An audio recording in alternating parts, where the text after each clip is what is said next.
नेहा और राज जैसे तैसे बड़ी मुश्किल से आरव को समझाकर घर लेकर आते हैं। राधा जी हॉल में बैठी उनका इंतजार कर रही थी। आरव की ऐसी हालत देखकर उन्हें बहुत दुख हुआ। उनसे सहन नहीं हो पा रहा था कि उनका बेटा इतनी तकलीफ झेल रहा था, क्योंकि मुस्कान है जब धोखा दिया था तब भी आरव की हालत बहुत बुरी थी और अब उसके साथ यह दोबारा हुआ। भले ही पिया ने अब कोई धोखा नहीं दिया, मगर फिर भी वह उसे छोड़कर तो चली गई ना। लेकिन अभी आरव की हालत के बारे में सोचकर राधा जी उसे कुछ नहीं कहती और राज और नेहा आरव को उसके कमरे में छोड़ कर आता है और ज़्यादा नशे होने की वजह से आरव तुरंत ही सो जाता है। अगले दिन सुबह जब पिया उठी तो उससे मिलने कोई आया हुआ था। वह बाहर जाकर देखती हैं तो उसके सामने कोई और नहीं बल्कि उसके चाचा चाची मनीष जी और कविता जी खड़े थे। पिया उन्हें देखकर हैरान हो जाती हैं, लेकिन फिर आगे जाकर उनके पैर छूती हैं। मनीष जी पहली बार पिया को देखकर बिल्कुल भी स्माइल नहीं करते।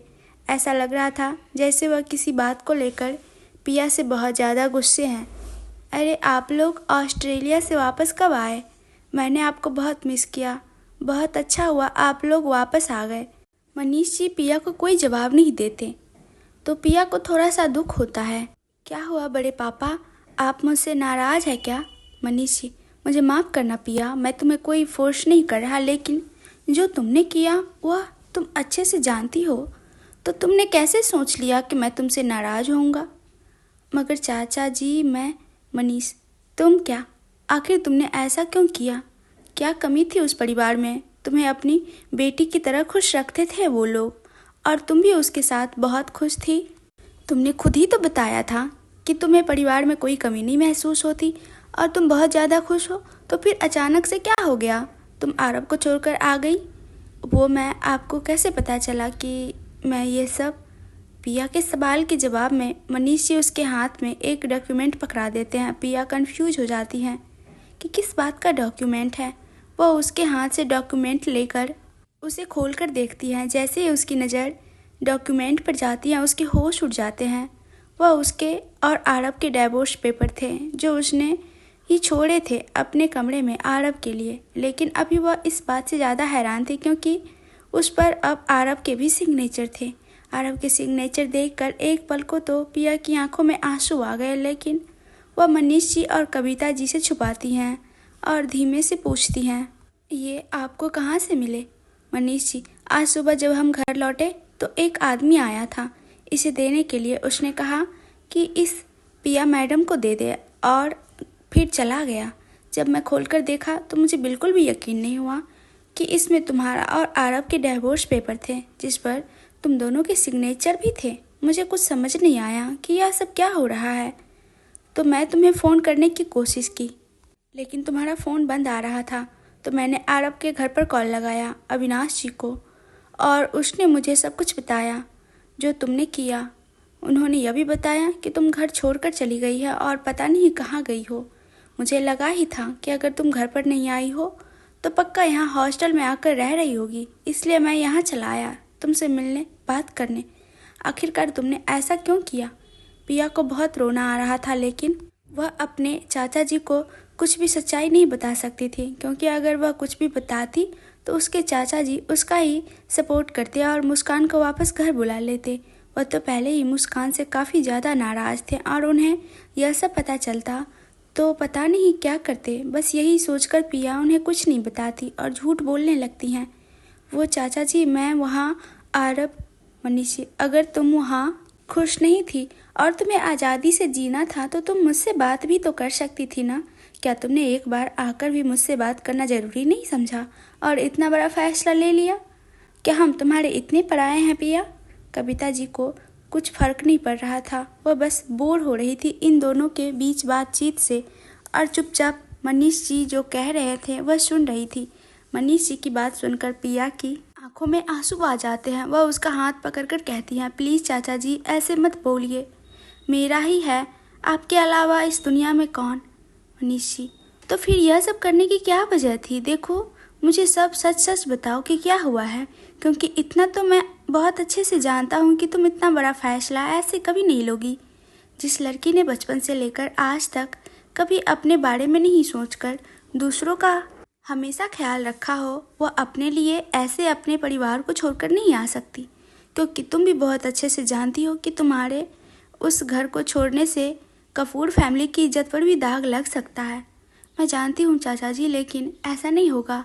किसी को भी पता नहीं था मेरे बारे में, कोई नहीं जानता था कि मैं आरव कपूर की वाइफ हूँ। हाँ, लेकिन सिर्फ 2 दिन बाद ही पूरी दुनिया को पता चलने वाला था कि तुम आरव कपूर की वाइफ हो, पिया आरव कपूर। 2 दिन बाद ही तुम दोनों की रिसेप्शन पार्टी थी और इसीलिए हम दोनों ऑस्ट्रेलिया से लौट आए। और यह तुमने क्या कर दिया? पिया को मनीष जी के सामने झूठ नहीं बोला जा रहा था। यही हालत देखकर कविता जी को भी डर लग रहा था कि कहीं पिया सारी सच्चाई न बोल दे, वरना मुस्कान का सारा खेल बिगड़ जाता। मनीष जी, आप पिया को ऐसे फोर्स मत करिए। इतने बड़े फैसला ले लिया है तो ज़रूर कोई वजह रही होगी। मैं कोई फोर्स नहीं कर रहा कविता, मैं बस उससे यही वजह पूछ रहा हूँ। पिया, सॉरी मनीष। ठीक है, अगर तुम्हें नहीं बताना तो कोई बात नहीं, लेकिन हमारे साथ घर चलो। नहीं चाचा जी, मैं वहाँ जाकर आप लोगों के ऊपर बोझ नहीं बनना चाहती। आपने मुझे बचपन से बहुत प्यार दिया है और इतना लाड प्यार से मुझे वजह बताना नहीं चाहती तो कोई बात नहीं, तुम्हारे फैसले का सम्मान करता हूँ। उस वक्त मैं अपनी मजबूरी की वजह से तुम्हें फोर्स किया और तुम मेरे लिए उस मंडप में बैठी, उसके साथ शादी करी जिसे तुमने कभी देखा नहीं था। तुम्हारा मुझ पर बहुत बड़ा एहसान है और अब मैं तुम्हें किसी भी तरह फोर्स करके तुम्हें दुखी नहीं करना चाहता। नहीं चाचा जी, मैंने आप पर कोई एहसान नहीं किया है। मैंने जो भी किया वह मेरा फ़र्ज़ था। आप प्लीज़ ऐसे मत बोलिए। मनीष जी, तुम अपनी मर्ज़ी से जी सकती हो पिया, लेकिन प्लीज़ मेरे साथ घर चलो। मैं तुम्हें यहाँ नहीं रहने दे सकता। क्या तुम मेरी इतनी सी बात नहीं मान सकती? पिया काफ़ी मना करती हैं, लेकिन मनीष जी उसकी बात नहीं मानते और मनीष जी के काफ़ी फोर्स करने पर पिया उसके साथ घर वापस जाने के लिए तैयार हो जाती हैं और हॉस्टल से अपना सामान लेकर आती हैं। मनीष जी के काफ़ी फोर्स करने पर पिया मान जाती हैं और वह उसके साथ घर वापस आ जाती हैं। मनीष जी भी पिया के इस फैसले को लेकर उसे कुछ ज़्यादा सवाल नहीं करते, क्योंकि वह इतना तो समझते थे कि पिया बहुत ही मैच्योर लड़की हैं और वह इतना बड़ा फैसला बिना वजह नहीं लेगी। इस वक्त पिया अपने कमरे में बैठी हुई थी, बिस्तर के पास ज़मीन पर। उसके हाथों में डाइवोर्स पेपर थे और आंखों से लगातार आंसू बह रहे थे। पिया का मन पूरी तरह से बिखर चुका था। उसने अपने जीवन के सबसे कठिन निर्णय को लेकर अब तक की सबसे बड़ी कुर्बानी दी थी। उसकी आंखों से आंसू थमने का नाम ही नहीं ले रहे थे। डाइवोर्स पेपर को देखते हुए उसके मन में उन सभी खुशियों, सपनों और उम्मीदों की तस्वीरें तैरने लगी जो उसने आरव के साथ देखी थी। एक एक शब्द जो उसने आरव के लिए लिखा था उसकी आत्मा की गहराई से निकला था। उसने सोचा था कि आरव की ज़िंदगी से हटकर उसे उसकी सच्ची खुशी यानी कि मुस्कान के पास जाने का मौका देंगी, लेकिन सच्चाई तो वह खुद भी कहाँ जानती थी। पिया को याद आया कि कैसे उसकी और आरव की शादी एक मजबूरी की वजह से हुई थी। वो दोनों ही इस रिश्ते में ना चाहते हुए ही बंध गए थे। आखिरकार पिया को खुद पता नहीं चलता कि कब उसे आरव से प्यार हो जाता है। शुरुआत में पिया ने सोचा था कि शायद वक्त के साथ सब कुछ ठीक हो जाएगा और आरव भी उसे अपनाएगा, लेकिन वक्त बीतने के साथ ही उसे एहसास हुआ कि आरव का दिल कहीं और बसा हुआ है। यह बात अब उसे अंदर तक तोड़ गई जब उसने मुस्कान और आरव को एक साथ उस कमरे में ऐसी हालत में देखा। तो आरव को लेकर उसका सारा भरोसा, उसकी सारी उम्मीदें चकनाचूर हो गई। उसे यकीन नहीं हुआ कि आरव का प्यार किसी और के लिए, यहाँ तक कि उन दोनों का बच्चा। वह आरव को खोना नहीं चाहती थी, लेकिन वह अपनी बहन और उसके बच्चे की खुशियों की कीमत पर अपने पास नहीं रख सकती थी। आखिर उसने तय किया कि वह आरव और मुस्कान को उसकी खुशियों के लिए छोड़ देंगी। उसने यह सोचते हुए चिट्ठी लिखी कि शायद अब आरव को मजबूरी के साथ पिया को अपनी बीवी नहीं बोलना पड़ेगा और वह हक से मुस्कान को और उसके बच्चे को अपनाएगा। फिर सब ठीक हो जाएगा उनके बीच। लेकिन फिर भी जब उसने देखा कि आरव ने बिना कुछ सोचे समझे ही डाइवोर्स पेपर पर साइन कर दिए हैं, तो उसकी दुनिया ही उजड़ गई। आरव के सिग्नेचर देखकर उसे अब यकीन हो चुका था कि आरव उसके दिल में सच में पिया के लिए कोई फीलिंग्स ही नहीं, वरना अगर ऐसा कुछ होता तो आरब ऐसे डाइवोर्स पेपर पर साइन नहीं कर देता। पिया का दिल टूट चुका था। उसने हमेशा आरब के बारे में ही सोचा था, उसकी खुशी के बारे में सोचा था, लेकिन उसे लगने लगा कि आरब ने कभी उसके बारे में नहीं सोचा। पिया को अब यह महसूस हुआ कि शायद वह अपने दिल की गहराइयों में कहीं न कहीं यह उम्मीद लगाए बैठी है कि आरब उसे एक बार रोकेगा, उसे समझाएगा, लेकिन ऐसा कुछ नहीं हुआ। आरब के इस व्यवहार ने पिया को पूरी तरह से निराश कर दिया। पिया अपने पुराने दिनों को याद करने लगी, जब सब कुछ सही था। उसे आरब की हंसी, उसका प्यार भरा स्पर्श, उसके साथ बिताए गए हर पल को याद करने लगी। लेकिन अब सब कुछ खत्म हो चुका था। वो अपने आप से सवाल करने लगी कि आखिर उसने ऐसा क्या गलत किया जो उसका प्यार अधूरा रह गया। उसने अपने दिल की हर बात आरब से साझा की थी, उसे हर संभव खुशी देने की कोशिश की थी। उसे समझ नहीं आ रहा था कि अब वह कहाँ जाए, क्या करे। आखिर उसे अपने बच्चे का भी ख्याल रखना था। पिया का दिल तो कह रहा था कि वह अपनी ज़िंदगी को ख़त्म कर दे, लेकिन सिर्फ अपने बच्चे के लिए उसने खुद को रोका हुआ था। वह अपनी वजह से इस मासूम नन्ही सी जान की ज़िंदगी को खतरे में नहीं डालना चाहती थी, वरना उसकी ज़िंदगी का तो मकसद ही खत्म हो चुका था। सिर्फ यह बच्चा ही उसके जीने की वजह थी। अपनी बहन की खुशी के लिए उसने अपना सब कुछ दांव पर लगा दिया था, यहाँ तक कि अपने बच्चे की खुशियाँ भी, क्योंकि बिना बाप के बच्चे की ज़िंदगी कैसी होती है वह तो सब अच्छे से जानते हैं। वह जानती थी कि उसके इस कदम से उसकी बहन और आरब दोनों खुश हो जाएंगे, लेकिन उसकी अपनी खुशी क्या, उसके बच्चे का क्या? उस नन्ही सी जान की तो कोई गलती भी नहीं थी। पिया को अब बहुत अफसोस हो रहा था कि क्यों उसे उस रात आरब के साथ बहक गई। अगर उसने खुद को रोक लिया होता तो आज इस बच्चे की ज़िंदगी दांव पर न लगी होती। पिया की आंखों में बहुत सारे आंसू थे, लेकिन उसने अपने परिवार के लिए सही किया, भले ही उसके लिए उसे अपनी खुशियों का बलिदान क्यों न देना पड़ा हो। उसने धीरे धीरे डाइवोर्स पेपर पर अपनी नज़रें हटाई और एक गहरी सांस ली, और उसने अब तय कर लिया था कि वह नई शुरुआत करेगी, एक नया जीवन बनाएगी। उसने अपने बच्चे को ज़िंदगी की सारी खुशियाँ ला कर देंगी। उसकी आंखों में अब भी आंसू थे, लेकिन उसके दिल में एक नई उम्मीद ने जन्म ले लिया। उसे अब एक नई दिशा में कदम बढ़ाना था, अपने लिए, अपने बच्चे के लिए। और उसने मन ही मन ठान लिया कि चाहे कुछ भी हो जाए, वह कभी अपने आत्मसम्मान को नहीं खोएंगी। पिया ने अपनी सारी तकलीफ़ों और दर्द दुखों को पीछे छोड़ते हुए एक नई ज़िंदगी की शुरुआत करने का फ़ैसला किया। उसने खुद से ये वादा किया कि अब वह कभी किसी और के लिए अपने दिल को दुखी नहीं करेंगी। उसकी आत्मा में अब एक नई शक्ति संचार हो चुका था। उसने उसे फिर से जीने का हौसला दिया। वहाँ कपूर मैंसन में सब लोग अलग ही बातों से परेशान थे, क्योंकि परसों ही आरब और पिया के लिए उन लोगों ने रिसेप्शन पार्टी रखी थी।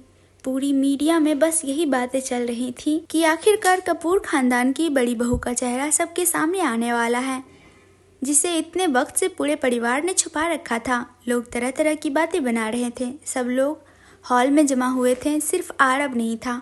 अविनाश जी, अब हमें क्या करना चाहिए? राधा जी, मुझे लगता है कि हमें सबको पिया के बारे में सच सच बता देना चाहिए, क्योंकि और झूठ बोलने से कोई मतलब नहीं है। लेकिन राधा, तुम जानती हो ना, ऐसा करने पर हमारे खानदान की कितनी बेइज्जती होगी। सब लोग तमाशा बना देंगे, और जब सब पूछेंगे कि हमारे घर की बहू ने क्यों सब कुछ छोड़ दिया, तो हम क्या जवाब देंगे? सब लोग आरब के बारे में ही बुरा भला कहेंगे। इससे आरब की भविष्य में दिक्कत हो सकती है। राधा जी, मगर हमारे पास कोई और रास्ता भी तो नहीं है। सब लोग इसकी बात का चर्चा कर रहे हैं, तभी वहाँ पर मनीष जी और कविता जी के साथ आते हैं। अविनाश जी, राधा जी उनसे मिलकर खुश हो जाते हैं, क्योंकि वह लोग काफ़ी लंबे वक्त बाद मिल रहे थे। मुस्कान भी भागते हुए अपनी मम्मी पापा से मिलने आ जाती हैं। कविता जी तो काफ़ी खुशी खुशी मुस्कान को गले लगा लेती हैं, लेकिन मनीष जी ज़्यादा कुछ रिएक्ट नहीं करते। अविनाश जी उनसे पिया के बारे में पूछते हैं। मनीष, क्या तुमने पिया से बात करी? क्या उसने कुछ बताया? मनीष जी अपना सर झुका लेते हैं। उन्हें कुछ न बोलते हुए देखकर उनके बदले कविता जी बोलती हैं, हमने पिया से बहुत पूछा और उसे समझाया भी कि ऐसा ना करे, लेकिन उसने अपना फैसला ले लिया है और अब वह किसी भी तरह अपने फैसले से नहीं मुकरने वाली। हमने उसे यह भी कहा कि आखिर वह पार्टी तक तो रुक जाएं, क्योंकि कपूर खानदान की इज्जत का सवाल है। नहीं, हम ऐसा नहीं कर सकते। पार्टी में सबके सामने हम पिया को अपनी बड़ी बहू बता देंगे और फिर अगर पिया सब कुछ छोड़कर चली गई तो हमारे घर की इज्जत मिट्टी में मिल जाएगी। कविता जी, हाँ, हमें भी यही सोचा है और इसलिए पिया को कोई फोर्स नहीं किया और आप लोगों से बात करके आपसे माफ़ी मांगने चले आए। मनीष जी अविनाश जी के पास जाकर उसके सामने हाथ जोड़कर कहते हैं, मुझे माफ़ कर दो अविनाश, कुछ वक्त पहले भी मेरी वजह से तुम्हारे घर की इज्जत तो दांव पर लगी थी। आज फिर से तुम्हारे सामने हाथ जोड़कर खड़ा हूँ। अविनाश जी, अरे क्या कर रहे हो? तुझे हाथ जोड़ने की कोई ज़रूरत नहीं है। ना कुछ वक्त पहले तेरी कोई गलती थी और ना ही आज तेरी कोई गलती है। जो भी हुआ वह शायद किस्मत का लिखा हुआ था और हम में से कोई भी पिया बच्ची को गलत नहीं बोल रहा। आखिरकार उसका भी हक बनता है अपनी ज़िंदगी अपनी मर्जी से जीने का। हम सब भी उसके फैसले का सम्मान करते हैं, इसलिए तो हम में से किसी ने भी उसे कोई फोर्स नहीं किया। हाँ, घर में से कोई भी पिया को फोर्स नहीं करना चाहता, लेकिन राज और नेहा ने बहुत कोशिश करी थी पिया से कांटेक्ट करके उससे बात करने की, लेकिन पिया का कांटेक्ट नहीं हो पा रहा था। जब उस दोनों को पता चला कि पिया घर आ चुकी हैं मनीष जी के साथ, तो सब लोग तुरंत उससे मिलने जाने वाले थे, लेकिन आरव ने उन दोनों को रोक लिया और पिया से मिलने को साफ मना कर दिया। इसलिए राज और नेहा पिया से नहीं मिल पाए। राधा जी, क्या आप लोगों के पास कोई और रास्ता है इस मुसीबत से निकलने का? हमें तो कुछ समझ नहीं आ रहा कि एक दिन में हमें क्या ही कर सकते हैं। कविता जी, वह हमने एक रास्ता तो सोचा है, लेकिन पता नहीं आप सब उसके बारे में सुनकर क्या सोचोगे, इसलिए हम नहीं बता पा रहे हैं।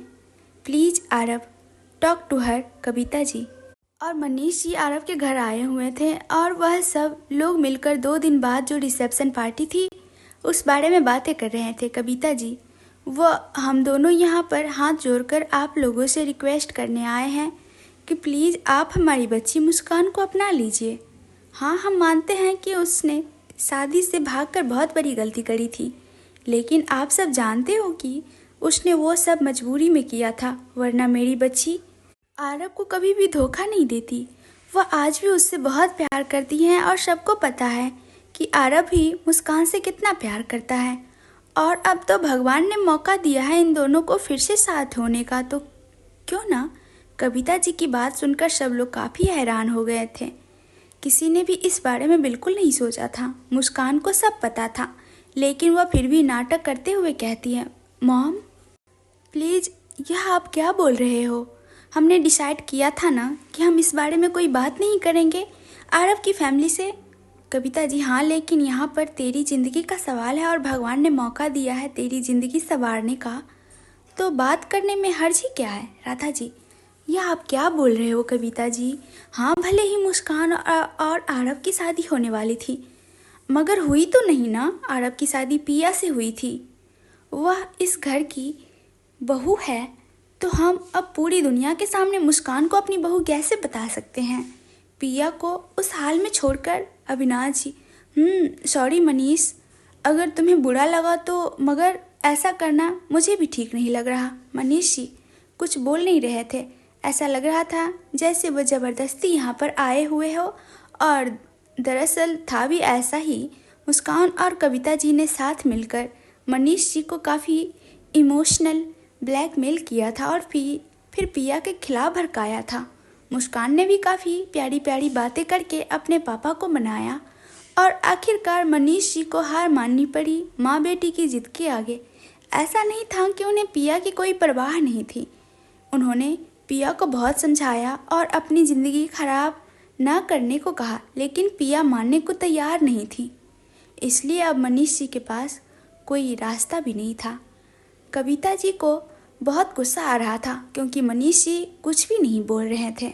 तो वह उन्हें टारगेट करते हुए कहती हैं, कविता जी, अरे आप तो कुछ बोलिए ना। अविनाश जी तो आपके इतने अच्छे दोस्त हैं, आप उनके सामने बोलने में इतना क्यों इतरा रहे हो।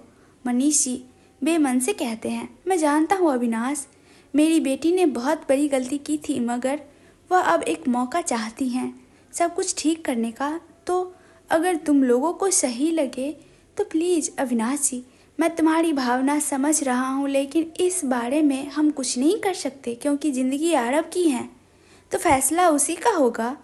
उसे जो ठीक लगेगा हम उसका पूरा साथ देंगे, क्योंकि एक बार उसे अपनी मर्जी थोप कर हमने नतीजा बहुत अच्छे से देख लिया है। अविनाश जी और राधा जी को मनाना इतना मुश्किल नहीं हुआ, क्योंकि मुस्कान ने उनके आगे अपनी अच्छी वाली इमेज बना ली थी इतने दिनों में। ऊपर से अपनी मजबूरी का ड्रामा रोककर उसने सबसे सिंपैथी भी हासिल कर ली थी।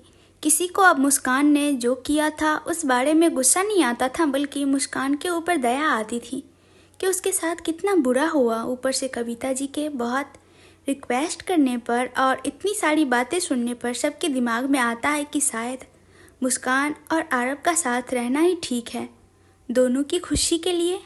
अविनाश जी और राधा जी तो इन लोगों की बातों में आ जाते हैं, क्योंकि वह लोग मुस्कान का असली चेहरा नहीं जानते थे, मगर नेहा और राज यह सुनकर बहुत ज़्यादा हैरान थे। और वह लोग ऐसा कभी नहीं चाहते थे कि मुस्कान आरब की ज़िंदगी में वापस आए और पिया की जगह ले ले, लेकिन इस वक्त वह लोग बीच में नहीं बोलते, क्योंकि बड़ों के बीच बोलना उन्हें सही नहीं लगता। कविता जी तो अपनी बात मनवाकर मनीष जी के साथ वापस चली जाती हैं, मगर उसके जाने के बाद राज और नेहा तुरंत राधा जी और अविनाश जी के पास बात करने के लिए पहुंचते हैं और उन्हें समझाते हैं कि वह लोग ऐसा नहीं कर सकते, मुस्कान पिया की जगह नहीं ले सकती। अगर अविनाश जी और राधा जी की उनकी बात नहीं सुनते, क्योंकि पिया ने जो किया था उससे उन्हें बहुत ज़्यादा दुख पहुंचा था और अब उन्हें यही रास्ता नज़र आ रहा था जिसमें उसके परिवार की इज्जत और आरब की खुशी थी। उन्होंने बस सोच लिया कि वह वक्त पर आरब मुस्कान से बहुत ज़्यादा प्यार करता था और वह उसी के साथ बहुत खुश रहेगा और उसकी ज़िंदगी भी बर्बाद नहीं होगी। और राज नेहा अच्छे से समझ चुके थे कि अब इनसे बात करने का कोई फ़ायदा नहीं है, वह लोग नहीं समझने वाले। तो आखिरकार उन दोनों ने मिलकर सीधा आरब से बात करने के बारे में सोचते हैं। अविनाश जी ने आरब से बात कर ली थी कि वह लोग क्या सोच रहे हैं रिसेप्शन पार्टी को लेकर। जब आरब को पता चला कि पिया नहीं है, तो अब मुस्कान को ही उसकी ऑफिशियल वाइफ घोषित किया जाएगा पूरी दुनिया के सामने। आरब को बहुत बड़ा झटका लगा था यह सब जानकर, क्योंकि उसे बिल्कुल भी उम्मीद नहीं थी कि मुस्कान इस तरह से उसकी ज़िंदगी में वापस आ जाएगी। हाँ, इस बात पर कोई शक नहीं कि आरब उससे बहुत प्यार करता था और उसके जाने के बाद वह काफ़ी हद तक टूट चुका था और उसे बहुत मिस करता था, मगर पिया के आने के बाद सब कुछ बदल चुका था। आरब ने प्यार का असली मतलब पिया से सीखा था। वह पिया से इतना प्यार करने लगा था कि उसके अलावा किसी और लड़की के बारे में सोच भी नहीं पा रहा था। ऐसे में मुस्कान को अपनी वाइफ मानना उसके लिए मुश्किल था। वह इस बात से बिल्कुल भी तैयार नहीं था कि आखिरकार वह फैसला करता है और वह सीधे जाकर पिया से बात करेगा और उससे पूछेगा कि आखिर पिया ने उसे क्यों छोड़ा और क्यों इस तरह से चली गई। राज और नेहा ने भी आरब से बात करी और पिया की जगह मुस्कान को ना देने के लिए समझाया। नेहा ने आरब को यह भी बताया कि पिया बहुत पहले से उससे प्यार करने लगी थी। आरब, अगर वह मुझसे इतना ही प्यार करने लगी थी तो ऐसे छोड़कर क्यों चली गई। उसने लिखा था कि वह मेरे साथ खुश नहीं है, तो यह कैसा प्यार हुआ। नेहा, देखो आरब, हमें नहीं पता कि पिया ने ऐसा कदम क्यों उठाया, लेकिन मैं बस इतना जानती हूँ कि वह तुमसे बहुत ज़्यादा प्यार करती थी और वह तुम्हारे साथ बहुत खुश थी। भले ही तुम उससे प्यार नहीं करते थे, फिर भी वह कभी तुमसे दूर नहीं जाना चाहती थी। राज, हाँ, और जब मुस्कान तेरी ज़िंदगी में वापस आई उस एक्सीडेंट के बाद, तब भी भाभी बहुत घबराई हुई रहती थी कि कहीं तो उन्हें छोड़कर उस मुस्कान के पास वापस न चला जाए। आरब, तो वह मुझे छोड़कर क्यों चली गई। नेहा, हमें नहीं पता, लेकिन मुझे इस सवाल का जवाब पिया से ही मांगना चाहिए, क्योंकि सिर्फ वही हमें बता सकती हैं कि उसे क्या हुआ है और ऐसा करने के पीछे उसकी क्या वजह है। प्लीज़ आरव, हमारे साथ पिया के पास चलो, उससे बात करो। पता नहीं क्यों, मगर मुझे ऐसा लग रहा है पिया बहुत दुखी है और उसने यह सब मजबूरी में किया है। आरव: नहीं नेहा, मैं उससे बात करने कैसे आ सकता हूँ? उसने मुझे खुद से दूर रहने को कहा है, और अगर उसकी कोई मजबूरी थी तो वह एक बार आकर मुझसे बात तो कर सकती थी ना। इतना बड़ा फैसला लेने की क्या ज़रूरत थी? राज: यार, क्योंकि भाभी नहीं जानती थी कि तू उससे प्यार करने लगा है। अरे भाभी का छोड़, तू तो खुद भी नहीं जानता था कि तुझे उनसे प्यार हो गया है। मैं तुझे कह रहा हूँ, एक बार हमारे साथ चल और भाभी को अपने दिल की बात बता दे। शायद उन्हें कोई गलत फहमी हुई हो, वो दूर हो जाए। प्लीज़ यार, वह नहीं जानती कि तू उनसे प्यार करने लगा था। नेहा: हाँ आरव, प्लीज़ एक बार पिया से अपने दिल की बात बोल दे, फिर तू जो बोलेगा हम वही करेंगे और तुझे कोई फोर्स नहीं करेंगे। राज और नेहा ने काफ़ी फोर्स करने पर आरव उनकी बात मान लेता है और वह तीनों पिया के घर पहुंचते हैं उससे मिलने के लिए। आखिरकार राज और नेहा ने बहुत समझाने पर आरव उसकी बात मान लेता है और वह तीनों पिया के घर जाते हैं। पिया इस वक्त घर पर ही थी, लेकिन जैसे ही उसे पता चला कि आरव उससे मिलने आया है तो वह तुरंत अपने कमरे में भाग जाती हैं और दरवाज़ा अंदर से बंद कर लेती हैं। मनीष जी तो घर पर नहीं थे, लेकिन कविता जी प्यार से उन तीनों का स्वागत करती हैं और बैठने के लिए कहती हैं, लेकिन आरव सीधे जाकर यही पूछता है कि पिया कहाँ है। कविता जी को यह अच्छा तो नहीं लगता, मगर वह फिर बता देती हैं कि पिया अपने कमरे में है, तो आरव सीधे पिया के कमरे की तरफ जाता है। राज और नेहा उसके पीछे नहीं जाते, क्योंकि वह लोग चाहते थे कि पिया और आरव अकेले में बात करे और सब कुछ क्लियर करे। अब पिया के कमरे का दरवाज़ा खटखटाता है, मगर पिया कोई जवाब नहीं देती। आरव उससे बहुत आवाज़ देता है, लेकिन पिया का कोई रिस्पॉन्स नहीं आ रहा था। आखिर आरव की बहुत बुलाने पर पिया जवाब देती हैं, आरव, आप यहाँ क्यों आए हो? मैंने कहा था ना कि मुझसे मिलने की कोशिश मत करना, तो फिर आप यहाँ क्या कर रहे हो? पिया, प्लीज़ दरवाज़ा खोल दो, मैं बस तुमसे बात करना चाहता हूँ। प्लीज़ मेरी बात सुनो, मेरे साथ वापस घर चलो। पिया, मैं तुम्हें लेने आया हूँ। सॉरी, मगर मैं कोई बात नहीं करना चाहती। प्लीज़ आप मुझे समझने की कोशिश कीजिए और यहाँ से चले जाइए, यही हमारे लिए अच्छा होगा। नहीं, मैं तुमसे बात किए बिना कहीं नहीं जाने वाला। प्लीज़ दरवाज़ा खोल दो, मुझे बहुत ज़रूरी बात करनी है तुमसे। पिया तो आरव की आवाज़ सुनकर बहुत रोना आ रहा था। वो खुद को संभाल नहीं पा रही थी, लेकिन फिर भी दरवाज़ा नहीं खोलती और बेड पर लेट जाती हैं। आरव उसे बार बार आवाज़ दे रहा था और प्लीज़ बोल रहा था, जो पिया को बिल्कुल भी अच्छा नहीं लग रहा था। पिया को नहीं पसंद कि वह उसे इस तरह से रिक्वेस्ट करे, मगर पिया के बहुत समझाने पर भी आरव वापस नहीं जा रहा था। तो पिया बेड पर लेटे लेटे अपने कानों में हेडफोन भर देती हैं और फुल वॉल्यूम में गाना चला देती हैं। बहुत ज़्यादा रोने लगी। उधर कमरे के बाहर आरव बार बार पिया को आवाज़ दे रहे थे, आरव, पिया, मेरी बात सुनो, मुझे ऐसे छोड़कर मत जाओ, मुझे तुम्हारी ज़रूरत है, मैं तुम्हारे बिना नहीं रह सकता, प्लीज़ मेरे साथ वापस चलो प्लीज़। लेकिन फिर भी जब पिया कोई जवाब नहीं देती तो आरव एक गहरी सांस लेता है और शांति से अपनी बात कहता है, मैं जानता हूँ कि तुम मुझे सुन रही हो। मैं बस तुमसे इतना कहना चाहता हूँ कि मैं तुमसे बहुत प्यार करता हूँ। पिया, I love you so much. मैं अपनी पूरी ज़िंदगी तुम्हारे साथ बिताना चाहता हूँ, हमारी शादी को निभाना चाहता हूँ। प्लीज़ हमारी शादी को इस तरह मत तोड़ो, मेरे साथ वापस घर चलो, तुम्हारे बिना मैं नहीं रह पाऊँगा। पिया, प्लीज़ मेरी बात मानो। आरव ने पिया से अपने प्यार का इजहार तो कर दिया था, लेकिन वह नहीं जानता था कि पिया ने कुछ नहीं सुना। लेकिन इतना सब बोलने पर भी जब पिया कोई जवाब नहीं आता तो आरव बहुत ज़्यादा गुस्सा आता है। उसने पिया का यह बर्ताव बिल्कुल भी अच्छा नहीं लग रहा था, लेकिन वह जैसे तैसे खुद को शांत करता है और ऐसे ही दरवाजे के पास खड़ा रहता है। पिया भी थोड़ी देर बाद अपना हेडफोन निकालती है और यह जानने के लिए कि क्या आरव चला गया, अभी भी यहीं पर है।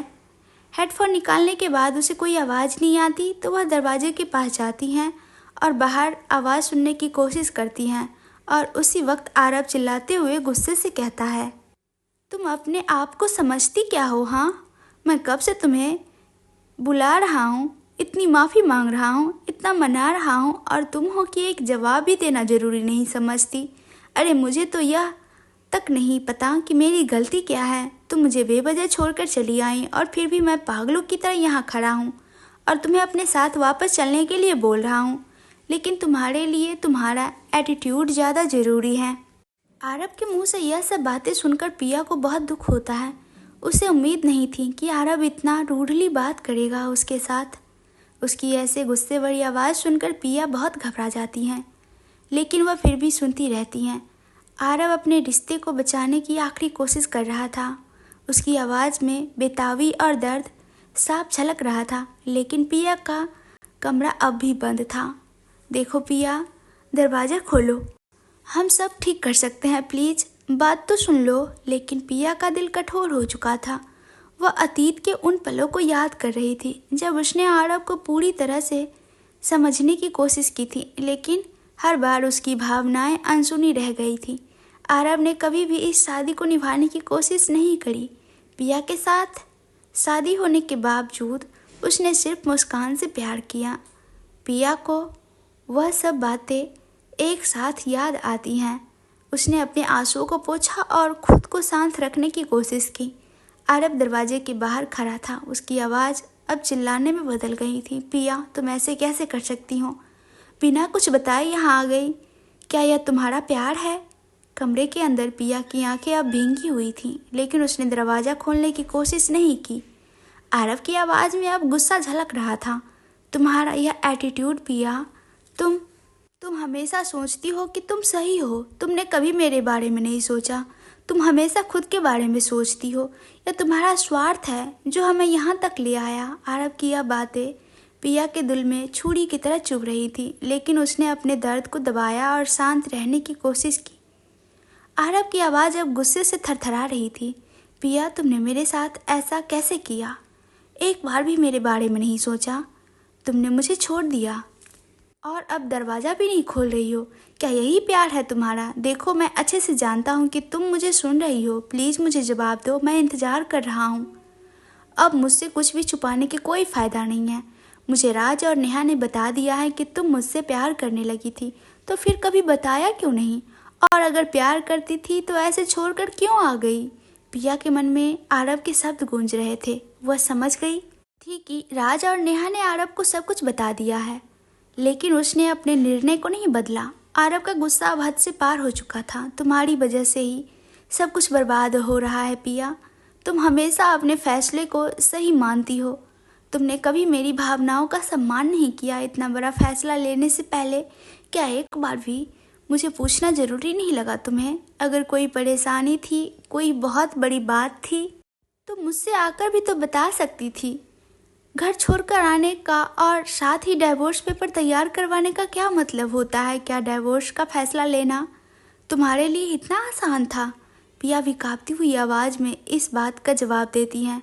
तुमने भी तो डाइवोर्स पेपर पर साइन करके घर भिजवा दिए थे पेपर। इतना चिल्लाने के बाद आखिरकार पिया की आवाज़ सुनकर आरव को थोड़ा सा अच्छा लगा, मगर पिया का जवाब सुनकर उसे और गुस्सा आया।